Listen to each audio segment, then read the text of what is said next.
Petra Evangelical Deliverance Church presents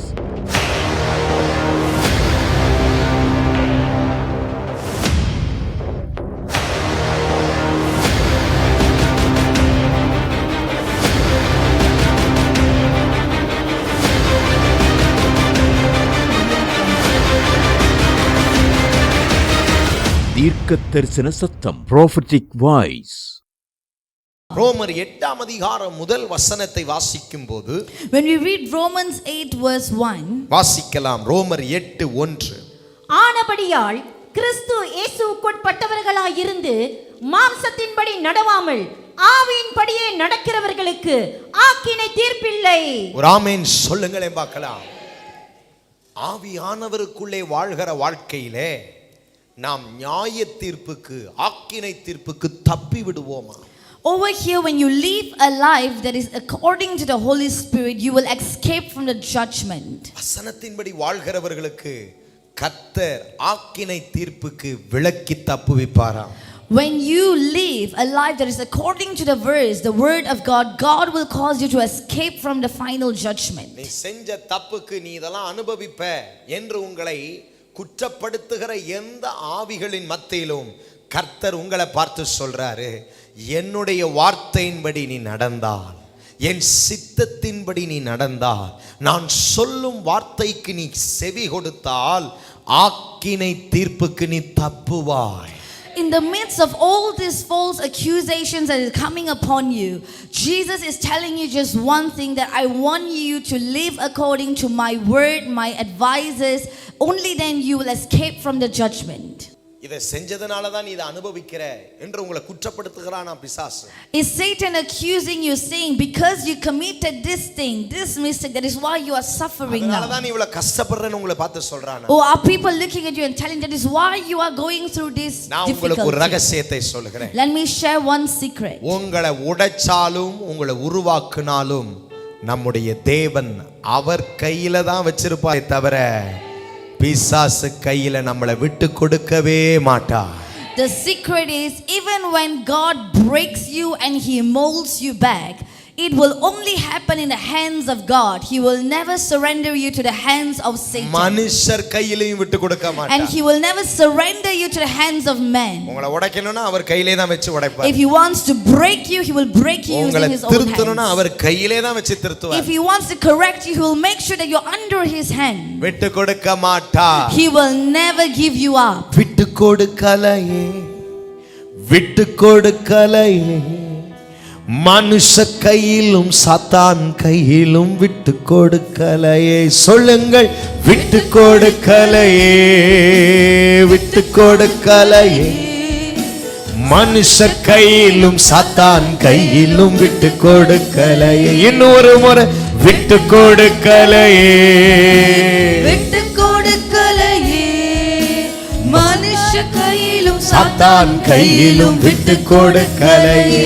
கொஞ்சம் கூட நினைச்சு பார்க்கல, என்ன தேடி வந்தீங்க, இந்த மனுஷன் உதவல, நீங்க வந்து நின்னீங்க. நினைச்சு பார்க்கல, என்ன தேடி வந்தீங்க, இந்த மனுஷன் உதவல, நீங்க வந்து நின்னீங்க. விட்டு கொடுக்கலையே, விட்டு கொடுக்கலையே, சாத்தான் கையிலும் மனுஷன் கையிலும் விட்டு கொடுக்க. எல்லா கையை உயர்த்தி, விட்டு கொடுக்கலையே, விட்டு கொடுக்கலையே, ஓ சாத்தான் கையிலும் மனுஷன் கையிலும் விட்டு கொடுக்கலையே. எத்தனை பேர் விசுவாசிக்கிறீங்க? அவர் தான் உங்களை சரி பண்ணணும்னு நினைச்சா அவர் சரி பண்ணுவார். How many of you believe that if God wants to fix you, he will do it by himself? அவருக்குள் நடக்கிறவர்களுக்கு ஆக்கினை தீர்ப்பு இல்லை. Whoever that walks in him will not see the fiery judgment. தேவனுடைய பிள்ளைகளை அப்படியானால் என்ன? What does that mean, children of God? அந்த ஆக்கினை தீர்ப்புக்கு முன்பாக உன் தேவன் உன்னை சரி பண்ண வேண்டிய இடத்துல அவர் கையிலே வச்சு சரி பண்ணிடுவார். This means that wherever that you need to be corrected, God will keep you in His hand and correct you so that you will escape the final அவரே அழகா judgment. காயம் கட்டிடுவார். He alone will fix you and move you to the அவரே உங்களை right place. அழகுபடுத்துவார். He alone will beautify you. உடைக்கவும் உருவாக்கவும் செதுக்கவும் எல்லா அதிகாரமும் நம்முடைய தேவன் கையில் கொடுக்கப்பட்டிருக்கு. The authority to build us, to fix us and destroy us all belongs to God alone. அவர் யாருக்கும் உங்களை விட்டு கொடுக்க மாட்டாரு. He will never give you up to anyone. பக்கத்துல தட்டி சொல்லுங்க, உன்னை யாருக்கும் விட்டு கொடுக்க Tell மாட்டாரு. the person next to you, God will never give you up to தேவ பிள்ளைகளே, anybody. யூதா நிருபத்திலே இந்த சாத்தான் ஓடி வந்து மோசேயை குற்றப்படுத்த வந்தான். In the book of Jude we read that Satan came towards God to accuse Moses. இவனுடைய சரீரத்தை எனக்கு கொடுங்க. He told God, he argued with God saying, give me the body of அவன் ஒரு Moses. குற்றவாளி. He is a person who is an accused. யூதா 1:9 என்று நம்புகிறேன். அவன் ஒரு குற்றவாளி. He's accusing Moses of a person who அவன் ஒரு committed mistake. தவறானவன். He's now saying Moses is a wrong person. அவனுடைய சரீரத்தை எங்க கிட்ட கொடுங்கன்னு சாத்தான் வந்து போராடுகிறான். So now Satan is battling with God saying, so give me Moses' body. ஆண்டவர் ஒரு சேனையை அனுப்புறார். But God is now sending an army. ஆடாடா உங்ககிட்ட போய் சொல்றேன் பாருங்க. ஆண்டவர் ஒரு சேனையை அனுப்புனார். God sent an army.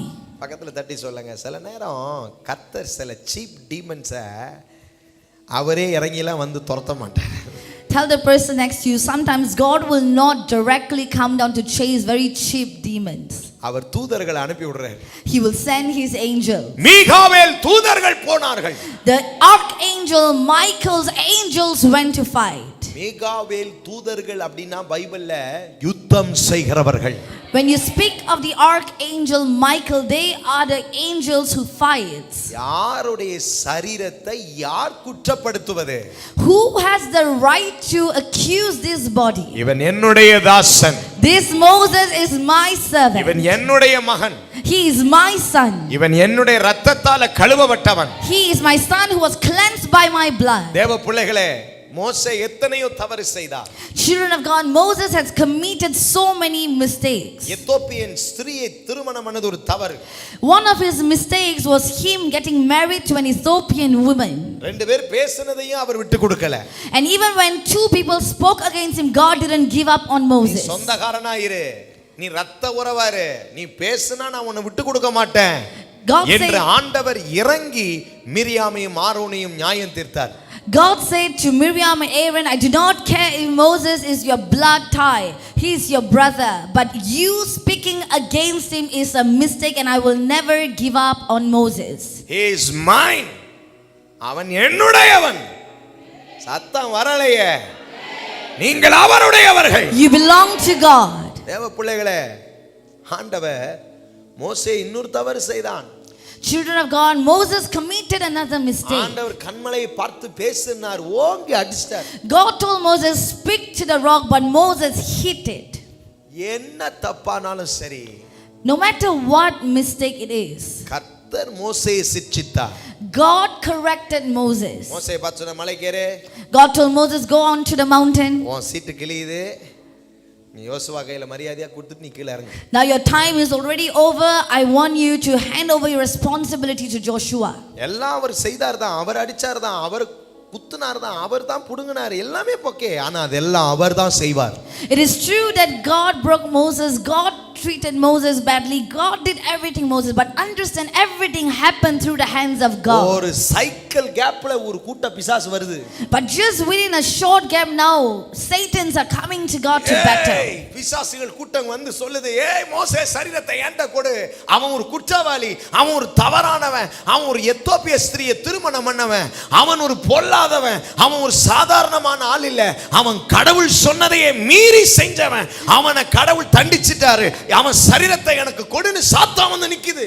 But over here now what happens is that Satan directly goes to God and he's arguing that saying, give me the body of Moses, because he is not a person who is loyal. He is a person who very fast gets angry. He is a person who has committed so many mistakes. நான் உங்களுக்கு ஒரு sound சொல்றேன், அந்த சவுண்டை எனக்கு செய்றீங்களா? I will tell you a sound and I want you to repeat that sound. சொல்லுங்க. ஓ ஓ. Say oh oh. ரொம்ப ஆர்வமா வந்துட்டாரு. Very excitedly Satan came to God. குற்றப்படுத்துறதுக்கு ரெடியா வந்துட்டாரு. He came so excitedly to accuse Moses. நம்மால விடுவாரா? But do you think our God will give up? அதுக்கான அவனை அத்தனை லட்ச ஜனங்களை நடத்துறதுக்கு முச்செடியில சந்தித்து கூப்பிட்டேன்.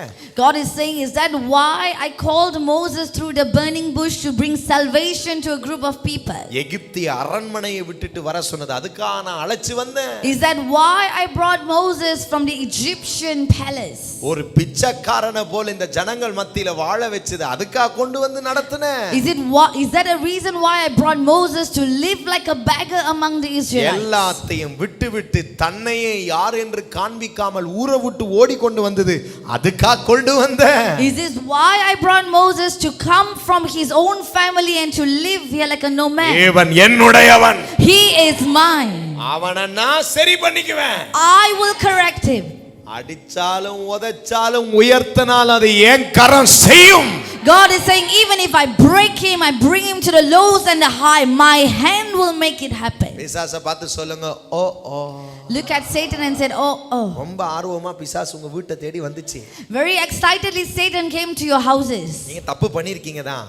It is true that you committed a mistake. நம்ம எல்லாம் தப்பு பண்றோம் தான். All of us are committing mistakes. Our பார்த்துக்கொள்வார். But God will take care of சொல்லுங்க it. கையை உயர்த்தி அவர் பார்த்துக்கொள்வார். Say, God will take care of it. என்ன பாத்துக்கங்க ஆண்டவரே. Say, God, take care of me. சில நேரங்க கடவுள் நம்மள அடிச்சாதான் நம்மளும் திருந்துறோம். Sometimes only when God hits us, ஆனா we அவர் will அடிக்கட்டும். repent. ஆனா அவர் அடிக்கட்டும். But let God alone hit us. சுற்றி இருக்கிறவனையும் சாத்தானுக்கும் அவர் இட்டு கொடுக்கவே மாட்டார். But God will never give you up to the people around you or to Satan. Hey Aaron, hey Miriam, shut up. God is saying to Aaron and Miriam, just shut up. மனுஷன் கையில விட்டு கொடுக்கல. He did not give them up to them. செத்த பிறகு அவனை பத்தி பேசுறதுக்கு ஒரு நாலு பிசாசு வருது. But although Moses had died, a group of Satan is coming to accuse him again. கவனிச்சிருக்கீங்களா? சில செத்த வீட்டுக்கு போனா படுத்துருக்கும் பணம். ஆனா இங்க ஓடும் கதை அத இந்த பணத்தை பத்தி.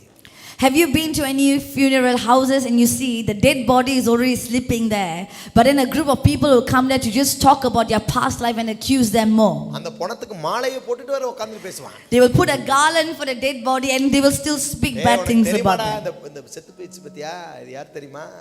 அது ஒரு காலத்துல எப்படி தெரியுமா? அது என்ன தெரியுமா? அது என்னமா? நான் மட்டும் அந்த இடத்துல படுத்திருந்தேன்னா கடவுள் மட்டும் எனக்கு உயிர் கொடுத்தார்னா எழுந்திருச்சு 2-3 அப்பா அப்பிட்டு திருப்பி போய் படுத்துக்கணும். If at all I am the one sleeping in the coffin and God gives me back life, I will get up, I will give them a tight slap and I will sleep back ஏண்டா again. செத்து போன பிறகு வந்து பேசுறீங்க? How is it that you even come to a funeral house and you can speak bad about people? அப்ப விளங்கிக்கங்க, குற்றப்படுத்துகிற பிசாசு நீ வாழ்ந்தாலும் பேசும், விழுந்தாலும் பேசும், நீ செத்தே போனாலும் பேசும். So understand one thing clearly. Satan will speak about you even when you live, even when you fall, and even when you die. ஆனா ஒன்ன மட்டும் உங்க வாயில அறிக்கை செய்யுங்க. But confess just one thing in your mouth. என் மீட்பர் உயிரோடு இருக்கிறார். That my Redeemer is still alive. அவருடைய கையில் இருக்கிறேன் நான். I am under my Redeemer's hand. சொல்லுங்க who? That's great. அது போதும். பிசாசை பார்த்தா என்ன சவுண்ட் விடணும்? ஓ ஓ நீ தப்பா வந்துட்ட. நீ வந்து என்கிட்ட விளையாட்டை காட்டவே முடியாது. நான் தப்பு பண்ண அவர் பார்ப்பாரு, நான் சரியா இருந்தா அவர் உயர்த்துவாரு. என்னவோ அவர் கையில தான் நான் விழுவேன். உன் கையில விட்டு கொடுக்கவா எனக்கு ரத்தம் சிந்தினாரு? உன் கையில விட்டு கொடுக்கவா எனக்கு அவர் சரீரத்துல காயம்? என்ன உன்னை விட்டு கொடுக்கவா அவர் அடிபட்டாரு? எனக்கு சிலுவை மரணத்தை அவர் ருசிச்சதற்கு காரணம் எனக்கு என்னுடைய நீதியை காட்டிலும் அவருடைய நீதி பெரியது. The reason Jesus died for us and shed his blood for us is to not give up on us easily. He died for us so that our righteousness will be shown through him. என்ன பண்றாரு தெரியுமா? Do you know what is he doing now? மீகாவேல் தூதர்களின் சேனை அனுப்பிட்டார். Now God had sent the archangel Michael's army. காபிரியேல்னா மரியாளே நீ ஒரு கர்ப்பம் தரிப்பாய், அவருக்கு Emmanuel என்று நீ பேரிடுவாயாகன்னு சொல்லுவாரு Gabriel. When we speak of Gabriel, the angel Gabriel is a messenger. He only said, Mary, you will conceive through the Holy Spirit and you will get a child, name him Emmanuel. மரியாளே நீ வாழ்க, Mary, you shall live. ஆனா மீகாவேல் கொஞ்சம் dangerous. But the archangel Michael is very dangerous. ஒரே ஒரு தூதன் போதுங்க. He, just one angel is enough. 1,85,000 பேரையும் போட்டு தள்ளிரும். He will kill 185,000 people in just one shot. ஆண்டவர் அப்படிப்பட்ட ஒரு பயங்கரமான ஏஞ்சலை மோசஸ்க்காக அனுப்புறார். And now God is sending such a good angel for Moses. Moses ஜெபிக்கல. Moses didn't pray. மோசஸ் ஃபயர்லாம் சொல்லல. Moses didn't say fire. Moses செத்து போய் கிடக்குறார். Moses is dead. He's a dead body now. அவன் செத்தாலும் என்னுடையவன். But God is saying even now கையை he's உயர்த்தி dead, சொல்லுங்க but he amen. is mine. சொல்லுங்க நான் செத்தாலும் கர்த்தருடையவன். Say even if I die, I am God. என்ன நினைச்ச நீங்க எங்க தெய்வத்தை பத்தி? What do you think about our God? சொல்லுங்க கெத்தா இருவே. Say I'm so proud of my God. படிங்களே அந்த வசனத்தை. பிரதான தூதனாகிய மிகாவேல் பிரதான தூதனாகிய மீகாவேல் மோசேயினுடைய சரீரத்தை குறித்து மோசேயினுடைய சரீரத்தை குறித்து பிசாசினுடைய தர்க்கித்து பேசினபோது, உங்களை பார்த்து தர்க்கம் பண்ணிக்கிட்டு இருக்கிற சில கூட்டம், சில ஆவிகள், அந்த ஆவிகளுக்கு கர்த்தர் இன்னைக்கு ராத்திரி ஒரு ஏஞ்சல் அனுப்புறாராம். அது யாரு? சத்தமா சொல்லுங்க, யாரு அனுப்புறாரு ஆண்டவரு? உங்களோட தர்க்கம் பண்ணுகிற ஆவிகளோடு தர்க்கம் பண்ணிக்கிட்டு இருக்கிறாங்க. ஒரு தூதன் போறான்னு கர்த்தர் அனுப்புறாரு. பக்கத்தில் தட்டி சொல்லுங்க, கர்த்தர் அனுப்புறாரு. There are so many spirits that are troubling and disputing against you. Know one thing tonight, God is sending the archangel Michael to fight. திரும்ப சொல்லுங்க, ஓ ஓ. Say oh oh. இவர் நினைச்சிட்டாரு சும்மா இவரை போட்டு தள்ளிடலாம், வீழ்த்திடலாம், குத்திடலாம், கொலை பண்ணிடலான்னு. ஒரு தூதன் வந்து நிக்கிறாரு பாருங்க, பிரதான தூதனாகி மீகாவேல். Satan thought that he can now claim Moses' body, he can do anything and destroy it, but here God is sending the archangel Michael to fight. சூனியம் வருதா? Are you facing sorcery? மந்திரம் வருதா? Are you facing witchcrafts? நீ சரியில்லைன்னு உன்னை வந்து தாக்க வருதா? Or is it coming to attack you saying that you are not perfect? நீங்க ஏதோ ஒரு சின்ன தப்பு பண்ணிட்டீங்கன்னா அதையே சொல்லி சொல்லி உங்கள்ட்ட பூர வருதா? Did you do a small mistake and the spirit is keep accusing you of it? ஒரு ஆம்பளை நடந்து போறான், பொம்பளை நடந்து போகுது, ராத்திரில அப்படியே நடந்து எனக்கு பின்னாடியே வருது, என் காலை பிடிச்சி இழுக்குது, கையை பிடிச்சி இழுக்குதுன்னு சொல்றீங்களா? Or are you saying that during the night you can't sleep because the spirit of a man is coming and chasing you and pulling your leg? நம்ம ஐயா வராரு. But remember, our friend is coming. உங்களுக்கும் எனக்கும் அந்த தூதர்களை பணிவிடைகளாக அனுப்புனாராம் கர்த்தர். God is saying that he had sent his angels to minister for us. பக்கத்துல தட்டி சொல்லுங்க, இந்த தூதர்கள்லாம் உங்களுக்கு பணிவிடை செய்வாங்க. Tell the person next to you, these angels will minister for you. கெட்ட வார்த்தையை சொல்ல சொன்னேன். Did I ask you to speak a bad word? நல்ல வார்த்தை சொல்லுங்க. It's a இந்த good தூதர்கள்லாம் உனக்கு பணிவிடை செய்வாங்க. Tell the person next, these angels will minister to you. எபிரேயர்ல அப்படிதான் எழுதி இருக்கு. It is exactly written in the book of Hebrews. மீகாவேல் தூதனை அனுப்பினார். God sent the archangel Michael. பேசின பிசாசோடு அவனை தூஷணமாய் குற்றப்படுத்த துணியாமல். என்ன ஓடுது? எல்லாரும் சொல்லுங்க, argument. So first they are arguing. அடுத்துதான் என்ன பண்ண போறாங்க? குற்றப்படுத்த போறாங்க. சொல்லுங்க, ஆர்கியூமென்ட். அதுக்கப்புறம் என்னது? குற்றப்படுத்த போறாங்க. First there was an argument and only then Satan wants to accuse Moses. ஆனா இந்த தூதன் போய் நடுவுல நின்றான்.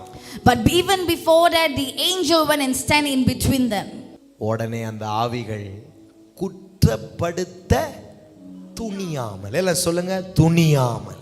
But immediately the angel is saying, you do not dare to accuse. Atom கலம்புது. Now Satan is trembling. சொல்லுங்க, பிசாசே. Say Satan ஆட்டம் கண்டது. is now trembling. ஆட்டம் கலம்புது. துணியில. The Satan did not dare. ஒரு தூதனை பார்த்த வாய் திறக்காதே. If the Satan looks at just one angel, it will dare not open its mouth. பன்றது பிசாசு. So now Satan is just துணியல. He did not dare to accuse. சரி, கர்த்தர் உன்னை கடிந்து கொள்வாராக என்று சொன்னான். போட்டிருப்பீங்கன்னு பார்த்தேன் ஒரு ஆமென். யார் உன்னை கடிந்து கொள்வாராக? எல்லாம் சொல்லுங்க, பிசாசே. இன்னைக்கு ராத்திரி உன் தந்திரங்களை கர்த்தர் கடிந்து கொள்வாராக. But over here Michael is now saying the Lord will rebuke you. Hey பிசாசே. Say, hey Satan. கூட்டாளியோ? Are you friends with Satan? ஏன் சத்தம் போட மாட்டீங்க? பயமா இருக்கா? You're not saying it with terror. பல நாள் என் கூட இருந்துச்சு pastor. Are you saying Pastor Satan is already living with me so many days? என்ன விட்டு போ சொல்றீங்களே? How are you asking me to chase Satan now? ஐயே, அது போயிரணும் இன்னைக்கு. Today Satan must leave you. சொல்லுங்க, ஏய் பிசாசே. Say, hey Satan. இயேசுவின் நாமத்தினாலே. In the name of Jesus. கர்த்தர். God. கர்த்தர். God. உன்னை கடிந்து கொள்வாராக. Is rebuking you. ஹalleluya போட்டுங்க பாருங்க. Hallelujah. முடிஞ்சு, அவ்வளவுதான். That's the end. மோசே என்னுடையவன். He's saying Moses belongs to me. பக்கத்துல தட்டி சொல்லுங்க, நீ வாழ்ந்தாலும், Tell the person next, even when you live, விழுந்தாலும், even when you fall, செத்தாலும், even if you die, பிழைச்சாலும், even if you live, நீ கர்த்தரின் கையில் இருக்கிறாய். you are under God's hand. Hallelujah. Hallelujah. இன்னைக்கு ராத்திரி பிசாசுடைய தந்திரங்களை யார் கடிந்து கொள்ள போறா? Tonight, who is going to rebuke the plans of Satan? Moses Melchizedek கடிந்து கொள்ள போறார்னு போட்டுருக்கா? Did the Bible say that Moses Melchizedek will rebuke those powers? உங்க தாத்தா வந்து கடிந்து கொள்வார்னு போட்டுருக்கா? Or did it say that your grandfather will come and rebuke those powers? அப்பா வீரசாமி வந்து கடிந்து கொள்வார்னு போட்டுருக்கா? Or did the Bible say that your father will come against and rebuke the Satan? பாட்டியம்மா வாக்கியவதி வருவா அப்படினு போட்டுருக்கா? Or will your grandmother rebuke it? இல்ல. No. கர்த்தர் உன்னை, God will rebuke you. கர்த்தர் உன்னை, உங்க பிசாசை நீங்க தான் துரத்தணும். You have to chase your Satan. உங்களுக்கு விரோதமா போராடுற தந்திரங்களை நீங்க தாங்க கடிந்து கொள்ளணும். You alone have the power to destroy and rebuke the spirits against you. வசனத்தை சொல்லுங்க, கர்த்தர் செயல்படுவார். When you speak the verse, God will move for you. இனி அவனுடைய எல்லா ஓட்டத்துக்கும் full stop. Tonight will be the night where there's an end to every devices of Satan. உங்க note book இருந்துச்சுன்னா அதுல சேட்டன் அப்படி எழுதுங்க பார்க்கலாம். If you have your notebook with you, just write down Satan. எழுதுங்களேன். எதேதோ எழுதுறீல். சொல்லுங்க, சேட்டன் எழுதுங்க. பக்கத்துல போடுங்க ஒரு முற்றுப்புள்ளி. Beside the word Satan, put a big full stop. போடுங்க போடுங்க பெரிய முற்றுப்புள்ளி. Put a big full stop beside the word Satan. இனி அது உன்னை தொடராது. This will never continue after this. இனி அது உன்னை தொடராது. Satan will never follow you after this. சந்தோஷமா போங்க இன்னைக்கு வீட்டுக்கு. Go home joyfully tonight. கர்த்தர் உங்களுக்காக தூதர்களை அனுப்பி இருக்கிறார். God has already sent his angels for you. உங்க வியாதியை காரணம் பிசாசு.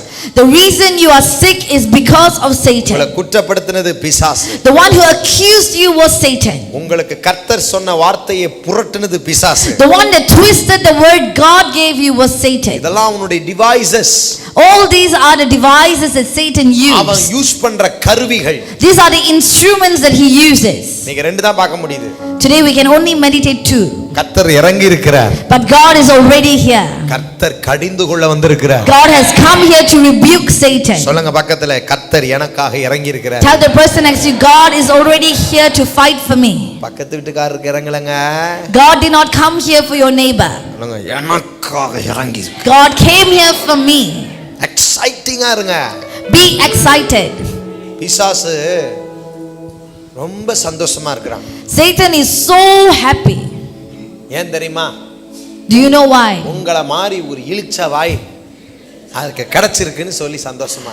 Because Satan is so happy to get you who is so oblivious and naive. அதுக்கு தெரியும் நீங்க வாயை திறந்து அந்நிய பாஷை பேச மாட்டீங்க. Because Satan knows that you will not open your mouth and speak in tongues. அதுக்கு தெரியும் நீங்க வசனத்தை சொல்ல மாட்டீங்க. Satan knows that you will not declare the word of God. அதுக்கு தெரியும் இப்ப கூட அது சிரிக்குது.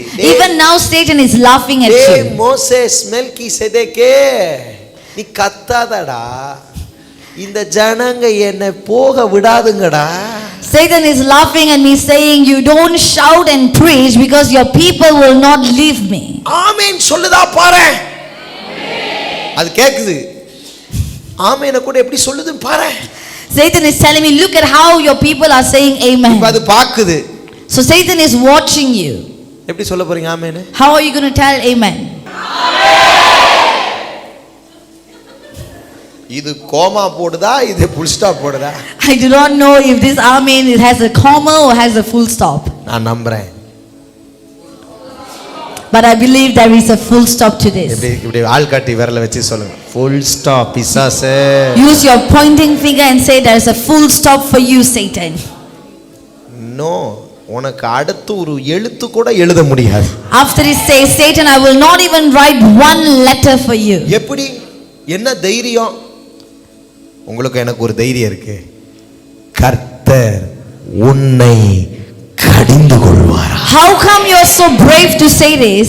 It's because we know that the Lord has rebuked Satan. இன்னைக்கு சில ஆவிகள் அலறும். Tonight some spirits are already trembling. உங்க வீட்டுக்குள்ள அந்த சில ஆவிகளுக்கு அலற தொடங்கி விட்டது. Some spirits, evil powers that is in your houses have already begun to scream. உங்க வேலையில இருக்கிற சில ஆவிகள் இப்ப அலறுகிறது. Some spirits at your workplace is already trembling right now. நீங்க ஒரு மகிமைக்குள்ளே பிரவேசித்திருக்கிறீர்கள். You have come into a glory. கர்த்தருடைய பிள்ளைகளை நான் உங்களுக்கு ஒன்னு சொல்றேன். Children of God, let me tell you something. பிசாசு போராடுறதுக்கு ஒரு காலம் இருந்தா, if there is a season for Satan to battle with you, அது புதைக்கப்படவும் ஒரு காலம் இருக்கு. definitely there is also a season for him to be buried. நீங்கள் தேடியும் காண மாட்டீர்கள். You will find but you will never see him. உங்க வேலை இடத்துல அதை பார்க்க மாட்டீங்க. You will never find him again. உங்க படிப்புல அதை பார்க்க You மாட்டீங்க. will not find him in your work, in your உங்க studies. பிள்ளைகளுடைய வாழ்க்கையில அதை பார்க்க You மாட்டீங்க. will not see him in your children's lives. இன்னைக்கு முடிவு வருகிறது. Tonight an end is coming. உங்கள் ஜாய் டிவியில் திங்கள் முதல் வெள்ளிக்கிழமை வரையிலும் தினமும் இரவு 9 மணி முதல் 9:30 மணி வரையிலும் தீர்க்க தரிசன சத்தம் என்ற நிகழ்ச்சியை காணத் தவறாதீர்கள். உங்கள் ஜெப தேவைகளுக்கும் மேலும் ஆலோசனைகளுக்கும் தொடர்பு கொள்ள வேண்டிய முகவரி pastor R Philip Petra evangelical deliverance church, Anbu Nagar, வஞ்சியாபுரம் பிரிவு, பொள்ளாச்சி, கோயம்புத்தூர் 642006. செல்போன் நம்பர் 9600457569 மற்றும் பாஸ்டர் டேவிட் செல்வம் பெட்ரா இவாஞ்சலிக்கல் டெலிவரன்ஸ் சர்ச், எண் 11, உஜ்ஜால் சிங் தெரு, ராமகிருஷ்ணாபுரம், ஈஸ்ட் தாம்பரம், சென்னை 59. தொடர்பு கொள்ள 8939967677. Our address, Petra Evangelical Deliverance Church, number 6, Jalan, PTP 1/1, Taman, Perindustrian, Tosik, Perdana 47120, Puchon. For prayers 601163921522.